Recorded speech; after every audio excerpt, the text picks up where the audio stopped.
Ce soir-là, peu après 18 heures, j'ai retrouvé Sarah à la brasserie de la Porte de Clichy. Alors, que puis-je faire pour toi? C'est par rapport à la prise d'otage d'hier matin. Le forcené cherchait la personne qui avait signé l'ordre d'expulsion du hangar de Montparnasse, qu'il occupait avec une dizaine d'autres sans-abri. Et en quoi puis-je t'aider? J'aimerais vérifier quelques détails à propos du groupe immobilier 2000, qui a récemment fait l'acquisition du hangar, pour le transformer en médiathèque. Mais Bertrand Action refuse de me laisser voir le dossier. Tu voudrais que je pirate le système de protection informatique du tribunal?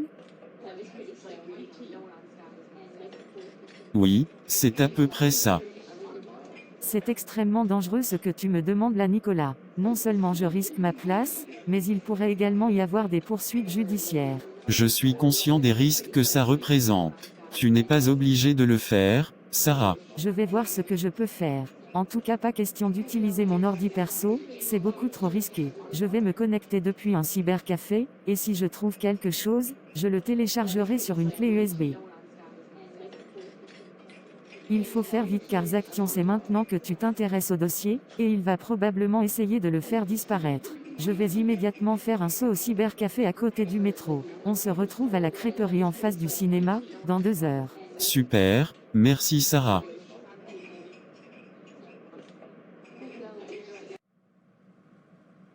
Ça y est, tout est sur cette clé.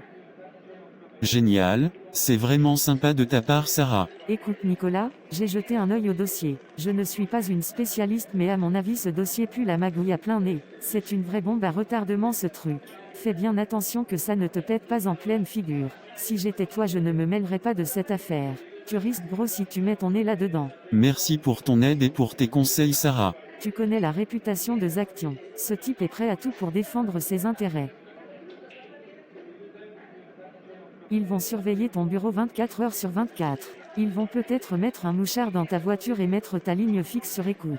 À ce point-là, Achète-toi un smartphone sans abonnement, et change de numéro toutes les semaines. Méfie-toi de tout et de tout le monde Nicolas, sinon tu vas avoir de graves ennuis.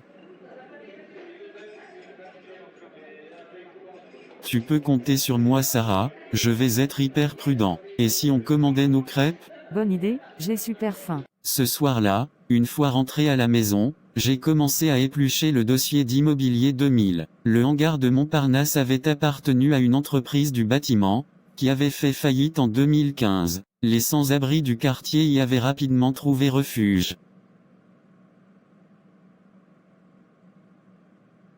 Après plusieurs années de procédures judiciaires, le hangar avait finalement fait l'objet d'une vente aux enchères, ordonnée par le tribunal, en mars 2020.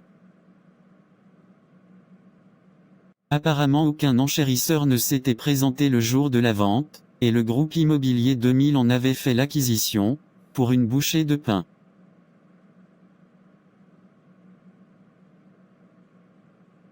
Une liste d'une dizaine de noms, dont celui d'Alain Poster, recensait les sans-abri, présents dans le hangar, la semaine précédant l'expulsion. Mais le dossier ne contenait ni courrier recommandé, ni commandement d'huissier, ni assignation du tribunal, envoyé aux occupants du hangar. En clair, l'expulsion était totalement illégale.